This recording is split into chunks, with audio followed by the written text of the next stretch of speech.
যাদেরকে আল্লাহ মাফ করেছেন তাদের দোষগুলো যারা খোঁজে খোঁজে বের করে, তাদের সমালোচনা, সাহাবীদের সমালোচনা যারা করে, অথবা এমন লেখনী তৈরি করে যেই লেখনী পড়লে অটোমেটিক কেউ সাহাবী বিদ্বেষী হয়ে যায়, সে যত বড় পণ্ডিত হোক, আহলুস সুন্নাহ ওয়াল জামাতের মত হচ্ছে যারা সাহাবীদের ভুল ধরে তারাও গোমরাহ পথভ্রষ্ট।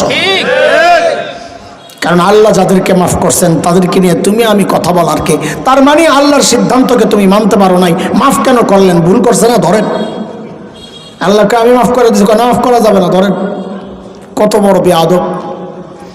নবীর ছাত্রদের ভুল ধরো, তুমি কার ছাত্র? লা হাওলা ওয়ালা কুওয়াতা। এই কাজ করা যাবে না। কয় গ্রুপ গেল ভাই? তাড়াতাড়ি বলেন, আমার মূল কথায় ঢুকতে হবে। কয় গ্রুপ? মানুষের মধ্যে তৃতীয় শ্রেণীটা হচ্ছে আমরা সাধারণরা, নবী সাহাবী আমরা। আমাদের অবস্থা হচ্ছে আমরা না নবীদের মতো মাসুম নিষ্পাপ,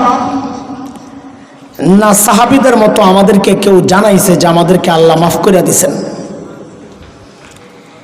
আমরা ব্যক্তিগতভাবে কেউ গুনাহমুক্ত জীবনযাপন করতে পারেন, আছে অনেক আল্লাহওয়ালা আছে, গুনাহমুক্ত আছেন, কিন্তু সামষ্টিকভাবে আমরা সবাই গুনাহ করি, করছি, করে যাচ্ছি। দল হিসাব করলে আমাদের আলোচনাকে আরেকটু আগের দিকে নেওয়ার জন্য আমাদের গুনাহগুলোকে আজকে তিনটা ভাগে ভাগ করতে চাই। একটু একটু করে বুঝেন আর মুখস্থ করেন। কয় ভাগ? আমাদের গুনারে কয় ভাগ করতেছি? এক নম্বর ভাগটা বোঝার জন্য একটা কথা আগে একটু পরিষ্কার করে নিই। আমাদের একটা মুখস্থ পড়া আছে সবার, সবাই জানে এটা। আমি অর্ধেক বলবো, বাকি অর্ধেক আপনারা বলবেন, তাহলে বুঝবো মুখস্থ আছে কিনা। পরীক্ষা হইতেছে, পরীক্ষা শূন্যস্থান পূরণ করবেন। সেটা হইল আল্লাহ তাআলা ছাড় দেন।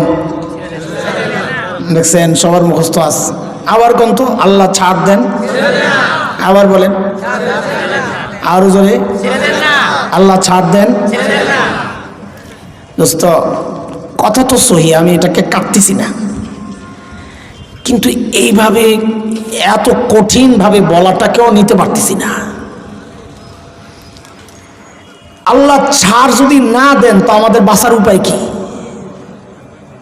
আল্লাহ যদি ছেড়ে দেন, ছাড় না দেন, তো আমরা বাঁচবো কেমনে? এটা কাফেরদের ব্যাপারে চোখ বন্ধ করে বলা যায়। আল্লাহও বলছেন, ফামাহিল কাফিরিনা আমহিলহুম রুওয়াইদা, সূরা তারিকের শেষ।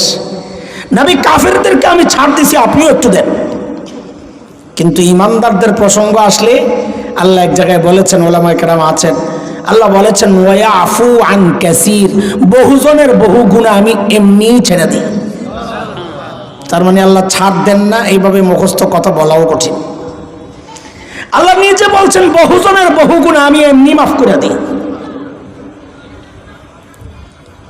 তাইলে আমাদের কিছু গুনাহ এমন আছে যেগুলো আল্লাহ ছাড়ও দেন, ছেড়েও দেন। বলেন, নতুন একটা পড়া মুখস্থ করেন।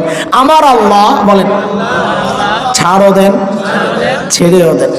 আবার বলেন, আমার আল্লাহ ছাড়ও দেন, ছেড়েও দেন। না আপনাকে পছন্দ হয় না এই কথাটা? হ্যাঁ, আরে বাঁচাই দিলাম তো, বাঁচার একটা রাস্তা তো বের করলাম যে না, আমার আল্লাহ ছাড়ও দেন, ছেড়েও দেন। আমার আল্লাহর এত কঠিন বানাবো না। আমার আল্লাহ ছাড়ও দেন, এটা আমি বলি নাই, বলছেন কে? আল্লাহ নিজেই বলছেন ওয়ায়াফু আন কাসীর, আমি ছেড়েও দিই। এটা হচ্ছে আমাদের গুনার একটা প্রকার। আমাদের গুনার আরেকটা প্রকার হচ্ছে বহু গুনাহ আমাদের এমন আছে যেগুলো আল্লাহ তাআলা আমাদের নেক আমলের দ্বারা মিটাইয়া দেন। যেমন আল্লাহ নিজে বলেন, ইন্নাল হাসানাত ইউযহিবনাস সাইয়্যাত। সূরা মুহাম্মাদের শুরুতেই আল্লাহ বলেন, দ্বিতীয় আয়াত, ওয়াল্লাযীনা আমানু ওয়া আমিলুস সালিহাত وآمنوا بما نزل على محمد وهو الحق من ربهم كفر عنهم سيئاتهم وأصلح بالهم। যারা ঈমান আনবে, নেক আমল করবে, আল্লাহ বলেন আমি তাদের গুনাহগুলোরে মিটাইয়া দেব। তাহলে বোঝা গেল আমাদের কিছু গুনাহ আছে যেগুলো নেক আমলের দ্বারা যেমন একটা হাদিস শোনেন, নবী আলাইহিস সালাম বলেন, মান হাজ্জা লিল্লাহ ফালাম ইয়ারফুস ওয়ালাম ইয়াফসুক রাজাআ কায়াউমিন ওয়ালাদাতহু উম্মুহু। আল্লাহর নবী বলেন, কেউ যদি আল্লাহর জন্য হজ করে, কার জন্য? আরো জোরে কোন, হজ কার জন্য করে? হ্যাঁ, হজ তো করি আল্লাহর জন্য। তো নবী আবার এটা বলার দরকার কি? কেউ যদি আল্লাহর জন্য হজ করে, বোঝা গেল ঝামেলা আছে। কিছু লোক পাওয়া যাবে যারা আল্লাহর জন্য হজ করে না, নাহলে এটা বলার দরকার ছিল না। বলে কিছু লোক দেখেন আপনি, বহু মানুষ পাওয়া যাবে যারা হজ আল্লাহর জন্য করে না। বলে কেমনি বুঝলেন? বুঝলাম হইলো হজের আগেও দাড়ি কাটতো, হজের পরেও দাড়ি কাটে। হজের আগেও সুদ খাইতো, হজের পরেও সুদ খায়। হজের আগেও ঘুষ খাইতো, হজের পরেও ঘুষ খায়। হজের আগেও আসিল সন্ত্রাসী, হজের পরেও সন্ত্রাসী। পার্থক্য কি? কোনো পার্থক্য নাই, খালি নামের পার্থক্য। হজের আগে আসিল সুদখোর, হজের পরে আলহাজ সুদখোর। কি কোন কথা কন না? হজের আগে আসিল সন্ত্রাসী, হজের পরে হাজি ছিলেন।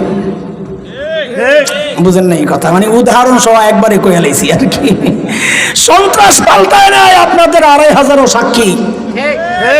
হজের আগেও ছিল সন্ত্রাসী, হজের পরেও আলহাজ সন্ত্রাসী। এই জায়গার নাম কইলাম না, সিফাসাবা রাস্তা। তার মানে এই মানুষ আল্লাহর জন্য হজ করে নাই। হজ করলে তার জীবন পরিবর্তন হয়ে যেত। আল্লাহর হাবিব বলেন, কেউ যদি আল্লাহর জন্য হজ করে, যে হজে সে কোনো অশ্লীল কাজে জড়ায় নাই, গুনাহ করে